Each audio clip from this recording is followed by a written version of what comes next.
The fight against corruption seems to be the most talked about topic at every fora in Nigeria today. This is evident with the new onslaught on those believed to have enriched themselves through illegal diversion of state funds to private pockets. A public office is a public trust, so beware. Good evening, my name is Aisha Gambari. Welcome to this week's edition of the program, The Eagle. On today's edition of the program, EFCC in partnership dialogue with National Orientation Agency, National Human Rights Commission, United Nations Development Program, and Human Environment Development Agenda. EFCC SEC declare war on fraudulent capital market operators as both agencies vow to clamp down on fraudsters who are operating in the Nigerian capital market. The Economic and Financial Crimes Commission, EFCC, arraigns a former Director General of the National Broadcasting Commission, NBC, Emeka Mba, alongside 3 others before Justice Gabriel Kolawole of the Federal High Court sitting in Maitama, Abuja, on 15 counts charge of money laundering and procurement fraud. The program continues shortly. Don't go away. Imagine a society where everything works. Durable road networks, stable electricity supply, portable water, well-equipped and functional healthcare facilities, quality education for all, affordable housing schemes, social security benefits, job creation, and a lot more that makes life comfortable to live. That is an ideal society. We can only achieve these if we all play our part. Say no to corruption to enjoy these benefits. Kill corruption to save Nigeria. This message is from the Economic and Financial Crimes Commission, EFCC. Welcome back. A gathering of organizations with mandate for human rights enforcement, good governance, and anti-corruption affirmed that corruption remains the greatest threat to the well-being of citizens and should be treated as a human rights issue. This was disclosed at a partnership dialogue with the EFCC at the Commission's headquarters in Abuja. Rolake Odofin Jolayemi has more details. This submission was made by the Economic and Financial Crimes Commission, EFCC, National Orientation Agency, NOA, National Human Rights Commission, United Nations Development Program, UNDP, and the Human and Environment Development Agenda, HEDA, at a partnership dialogue which held recently at the head office of the EFCC in Abuja. According to the agencies, the time has come for a shift in the narrative on the fight against corruption, away from the stories of arrests and prosecution to looking at the cost of corruption on citizens. According to Olariwaju Suraju of the Human and Environment Development Agenda, HEDA, fighting corruption as human rights violation will starkly express the magnitude of the malaise in the consciousness of the people. He expressed delight that the United Nations Development Program, UNDP, has graciously offered to support a project that will occasion a paradigm shift in the way corruption is fought in Nigeria. We're about doing an innovative intervention in the whole effort around promoting and protecting human rights in Nigeria, and also on the other side, looking at the issue of fighting corruption from a human rights perspective, and then also the issue of corruption itself as human rights violation and not just mere corruption or financial crimes. The background to this is the fact that there's been the concern from the side of the acting chairman of the EFCC to see how synergies are built with other agencies of government that are working around the issues of corruption, human rights, and the protection and promotion of human rights in the country. Director General NOA, Garba Abari, advocated greater synergy amongst the agencies in the fight against corruption. He said the fight against corruption is a collective fight and there is need for everyone to come together in order to wage a successful war. He said NOA was ready to fine-tune and reinvigorate the strategy on corruption fight across the country towards ensuring that the present administration succeeds in its anti-graft crusade. Let me say what we are here today, we as the National Orientation Agency, is just in furtherance of what we had already started with the EFCC. When I came in for my advocacy visit, not long after taking office, we have identified areas where we could actually partner and push forward the mandates of our respective agencies. We have a sense that the National Orientation Agency, because of the very robust platforms that it has, we have 813 offices around the country. 813 offices. Each one of them are manned. We speak all Nigerian languages because all our community mobilization officers are from the local governments where they are resided. There are people that are rooted in the community. They are you can identify them by their parentage, by their genealogy, by their up to down to their grandparents. So when they bring out information, the credibility of the source is never in doubt. So I think this is one platform that we can utilize very effectively in taking the messaging. Speaking, the Acting Executive Secretary, NHRC, Oti Orawa, said, "Corruption, if not tamed, will create a rot in the system." Expressing the commitment of the NHRC to the fight, Orawa said the Commission had experts to deal with every human rights aspect and expressed readiness to train EFCC personnel in such aspects. She called for a review of the educational system with a view to catch the children young, adding that the war against corruption is one that must be followed to the end. The Commission has resource persons. That is what we do. We have experts in the Commission who deal with civil, political rights, economic, social rights, developmental rights. So we're ready to provide that into all the trainings that are planned. We have trainings for prosecutors, judiciary, which we do regularly, even for the military. So we'll just make sure that all these strategies fit into this great project. Kehinde Oshotimei, who led the UNDP team, said the organization is working with a number of CSOs and will partner with NOA and Human Rights Commission on the proposed anti-corruption conference. Oshotimei admonished all stakeholders to key into the anti-corruption campaign, adding that the fight should be total and it's for all. We haven't worked so much on anti-corruption and human rights, at least as far as this project is concerned. Yesterday, we had a preliminary meeting with Mr. Suraj, together with my colleague here, Onye, who is actually the human rights officer at the UNDP office, and also the team leader of the governance unit, who is our boss. And we were trying to see how this particular activity, we can fund the planned conference and make sure that that conference is results-oriented, at least for us, so that we would have something to go away with and say that, okay, this particular activity, we're able to support it, and we have this particular result. But then I listened to the EFCC chairman, and I'm very excited that he's already planning a sustainability strategy, which is the fact that even after the conference, this forum should go on. Responding, Mago expressed delight over the zeal of the visitors for their initiative and promised to give them all the necessary support. While stressing the need to work together to fight the menace, he said, "The war against corruption is not for the EFCC alone, but for all Nigerians." He said the Commission needs to bring all relevant agencies in the fight against corruption together, as the anti-graft agency is ready to work and be guided. So that is why we are all stakeholders. Everybody is a stakeholder. Everybody. So you don't wait to be asked whether you are on duty, you are outside duty, whether you are at home or outside home, whether you are a businessman or public servant.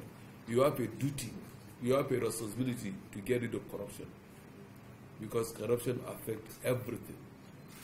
I say, it doesn't matter. Don't tell me how the strategy you use in fighting corruption. Just get the result. Get the work done. It's important. So that our objective is get rid of corruption. So how you do it, how it was achieved is not important, but there should be a result. He added that corruption has no religion, tribe, ethnicity, or color, and so it affects everybody. Rolake Odofinjolaimi, reporting for the Eagle.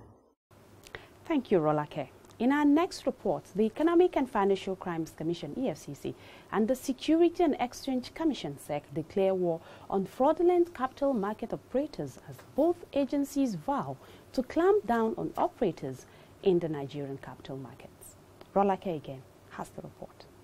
The Economic and Financial Crimes Commission, EFCC, and the Securities and Exchange Commission, SEC, made the declaration when both agencies signed a Memorandum of Understanding, MOU.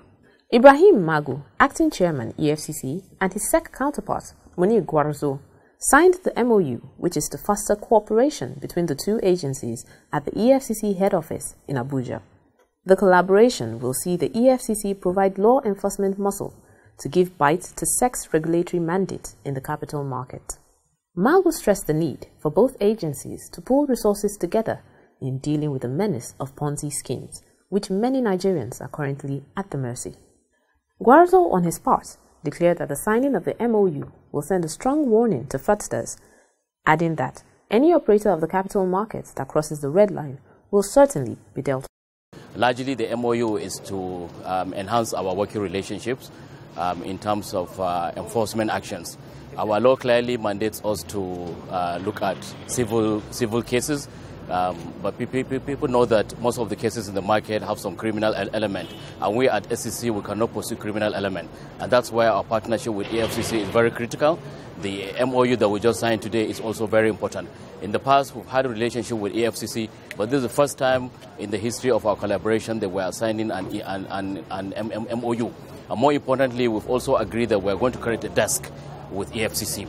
So most of the cases that we're investigating in the market would have a closer and more intimate relationship with EFCC to make sure that on a daily basis we supply them with necessary information, and they also give us a feedback in terms of their prosecution mechanism. So this is another very important milestone in the history of the capital market. And more importantly, in our quest to ensure that enforcement is made in the market, and any operator that, like we've said several times, that crosses the red line, certainly that operator, is going to be dealt with. So I'm happy with this signing ceremony, and I hope that a lot of good things will come out of it. Thank you very much. The MOU signing ceremony was witnessed by top management staff of the EFCC and SEC.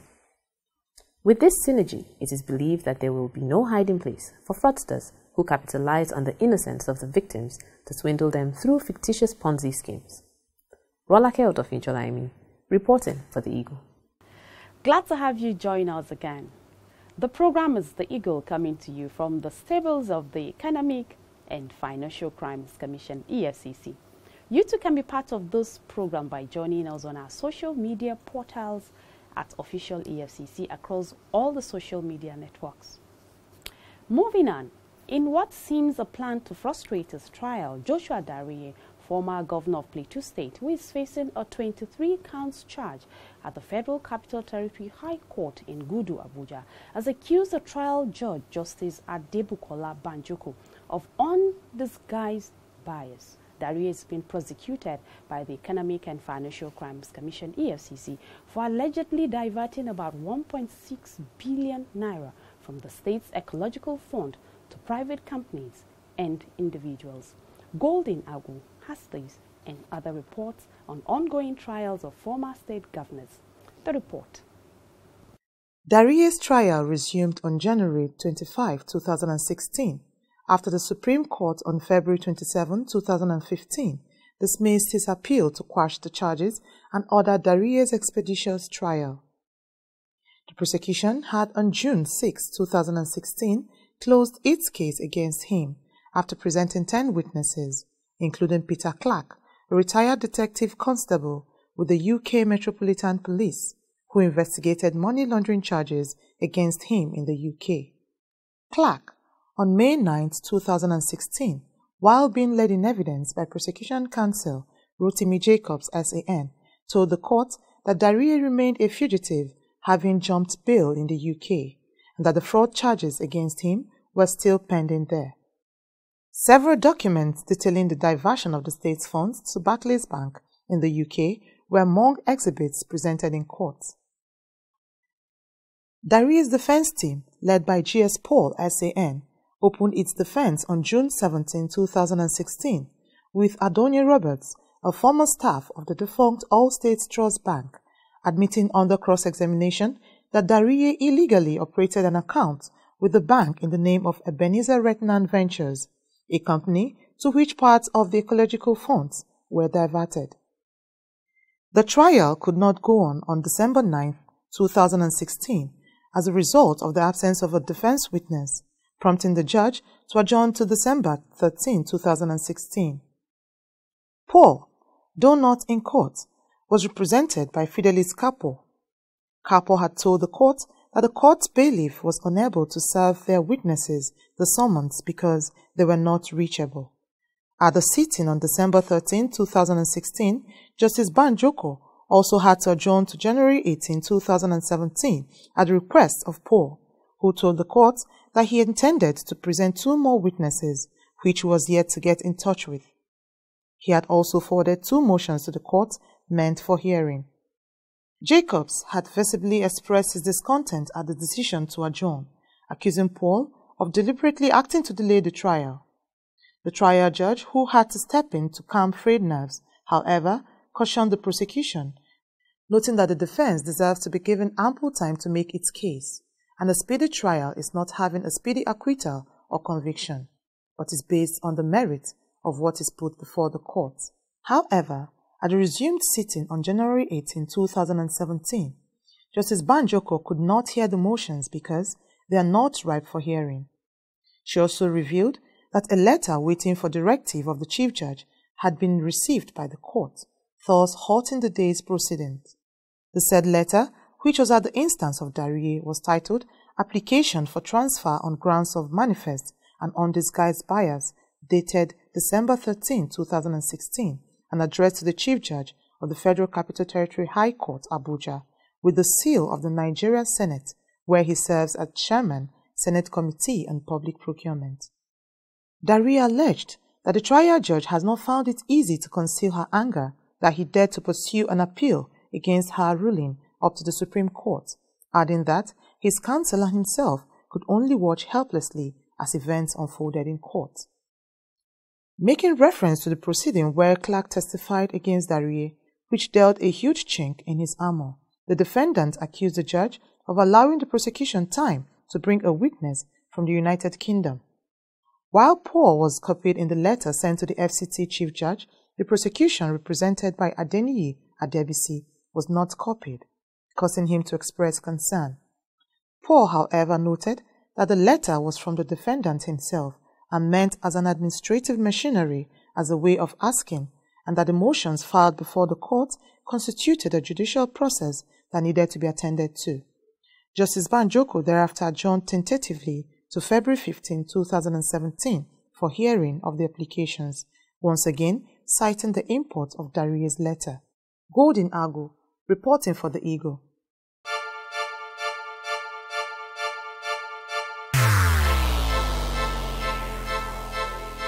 Corruption is dishonesty and illegal behavior by people in positions of trust. A public office is a public trust.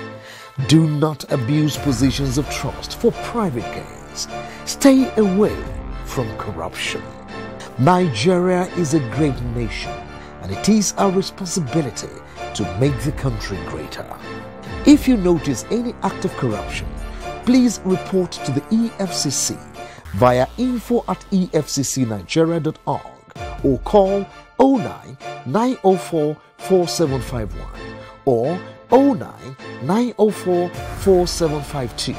You can also call 09 904 4753. This message is from the Economic and Financial Crimes Commission.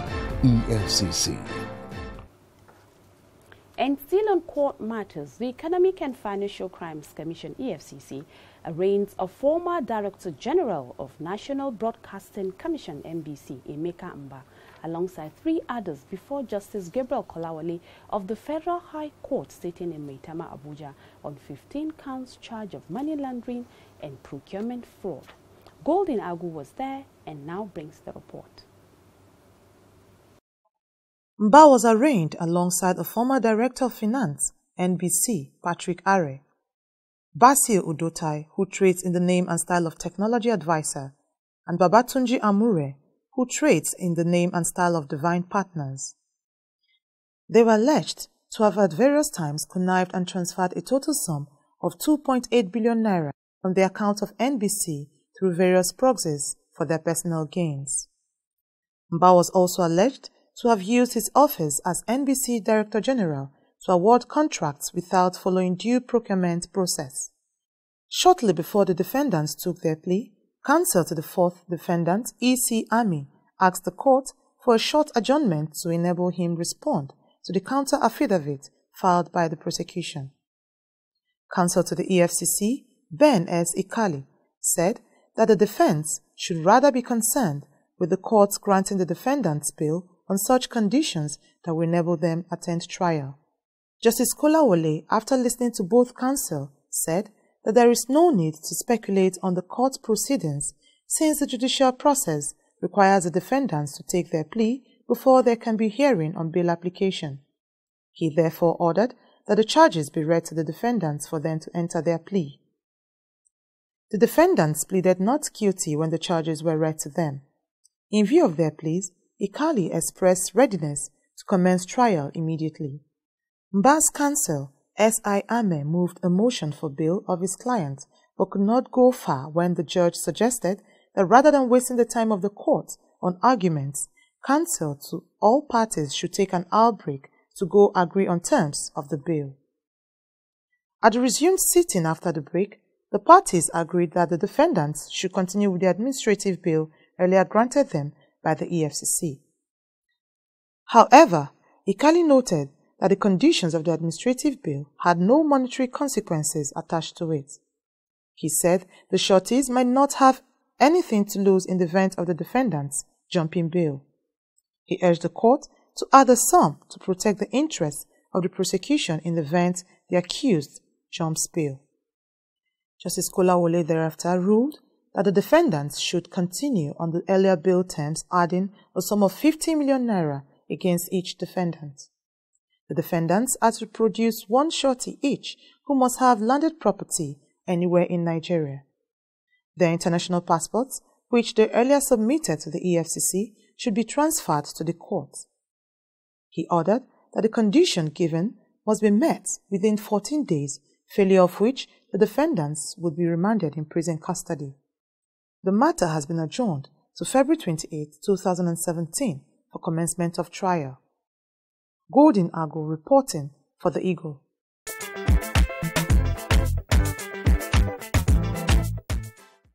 Next is the feedback segment. You too can be part of this segment by liking our page on facebook.com/official EFCC.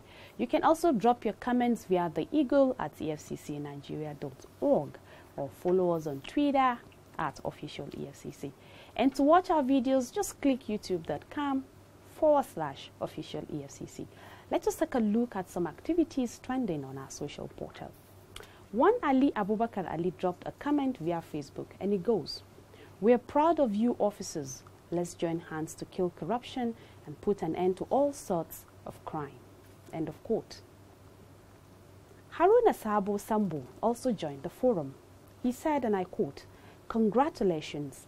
Please let the EFCC open functional offices in all the 774 local government areas so as to give a good fight to acts of corruption at grassroots levels."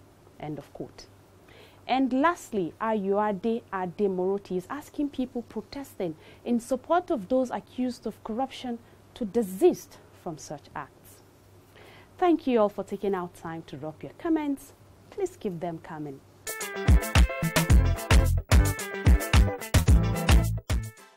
And on that note, we wrap it up on this week's edition of the program.